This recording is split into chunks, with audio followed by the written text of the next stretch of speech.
Are coaching models dead? I'm Ruth Kudzi. This is the Coaching Hub. Today, we're talking coaching models.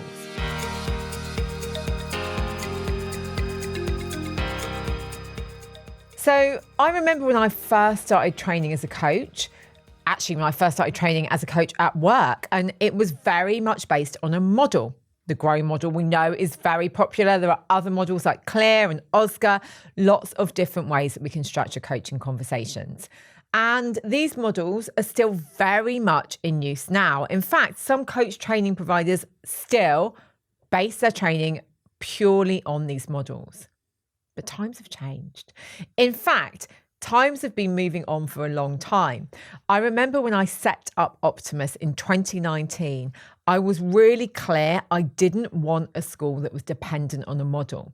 Because even when I was training, I was thinking, but what else? Actually, models are great for a starting point, but what about psychology? What about neuroscience? What about depth? Do we really get that when we're actually putting people through, I always say, a sausage machine? Everybody is the same, so we're going to start and everyone is going to be that structured. That is not how brains work. So everybody's brain is unique. I wonder if my neurodivergence plays into this sometimes, but when I think about models and having to go through a structure, it seems like we are doing this to a client rather than with a client. But saying all of this, I still think they can be useful. So let's rewind a bit. Right now, the context is that we can train AI on any model. So we can train AI on the GROW model or the CLEAR model or the OSCAR model. So what we're doing is we've created a place where models can be great at coaching at that simple transactional level. And one of the things at Optimus that we do is that we actually encourage all of our students to be trained by AI, to be coached by AI, because then they are going to start to recognize that the way their clients are showing up to coaching is going to be different. So clients will have had that transactional experience in many cases, but they haven't done it. They know what the plan is. They've got their options. They've got their ways forward, but there's still something stopping them. So recognizing that there is this change in clients where they will have experienced these models. That will be normal for many, many of our clients. Because of the growth of AI, we need to be different. So AI can be trained. So what are we doing that is different as a coach?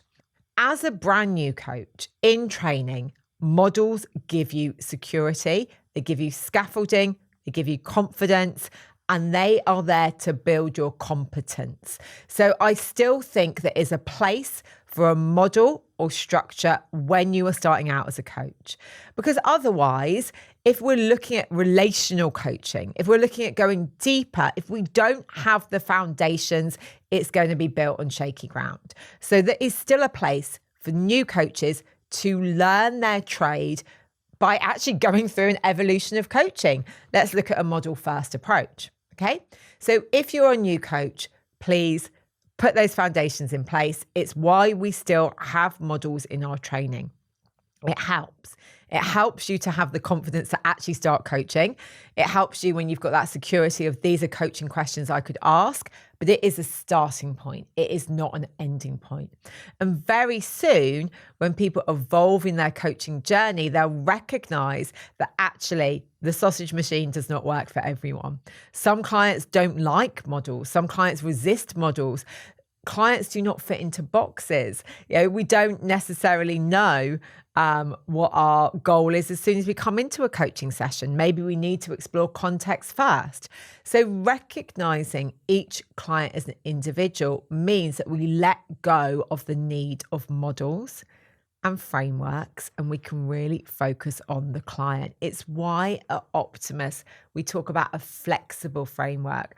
Our whole person approach is meant to be there to personalize the experience based on the client requirements. And there's a reason why we do this. It's because the most effective coaching is personalized. The most effective coaching is relational, with the client at the heart. And that doesn't mean that we don't have a direction. It doesn't mean that our coaching sessions don't tend to have a similar flow. actually narrowing down what we're here for, opening up possibility, and then coming to that kind of wrap up. That is still normal.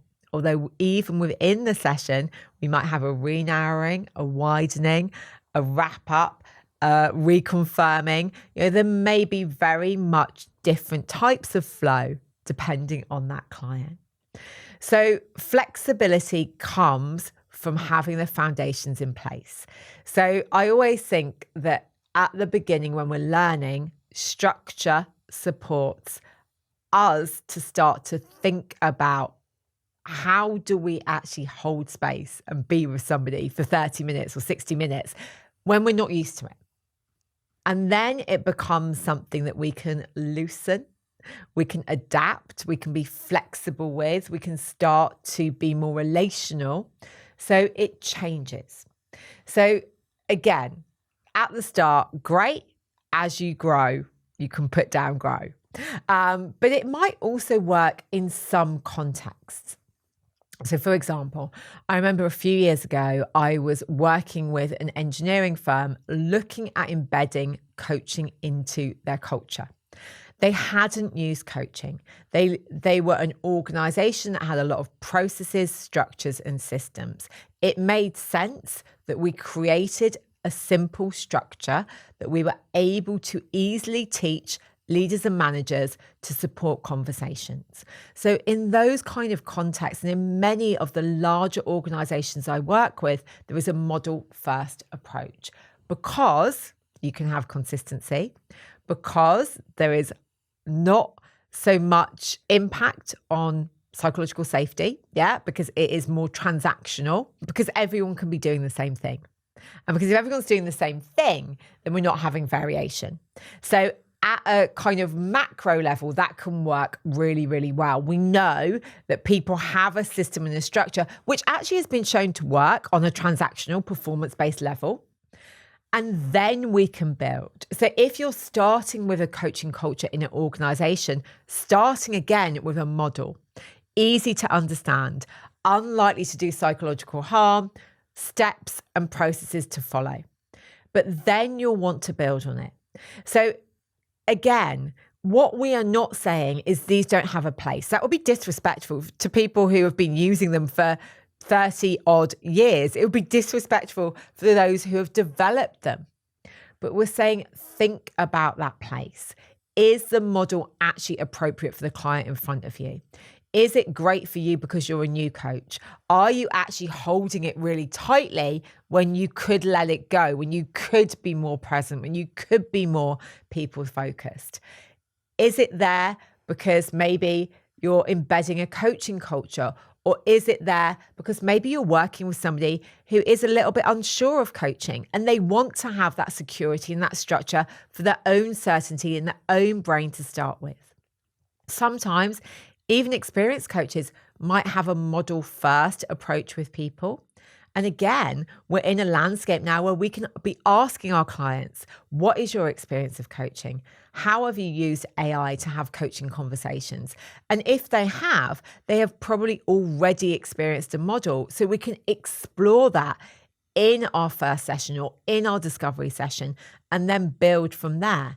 It might be that there was elements of that model they enjoyed. Maybe we start there and we build and we go deeper. So again, we're thinking about having models there if they are appropriate, about not completely discounting things because we know that the world has moved on, but using them and holding them lightly. And instead developing real relational coaching where we are present and focused on the client, not the sausage machine.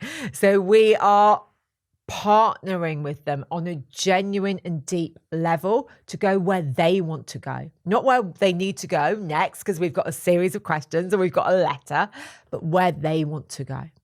Where we are helping evoke deep awareness, which means that they're getting new insight into their brain, which is helping support building new neural pathways and strengthening existing ones. This is real transformational coaching. So what I recommend is to use models, not to exclude them, but to see them for what they are, a starting point, not the ending point. And I'd love to know, how do you use models in your coaching? If you like what you've heard today, subscribe or follow. Or if you want to find out more about Optimus Coach Academy, head to our website. We'd love to hear from you.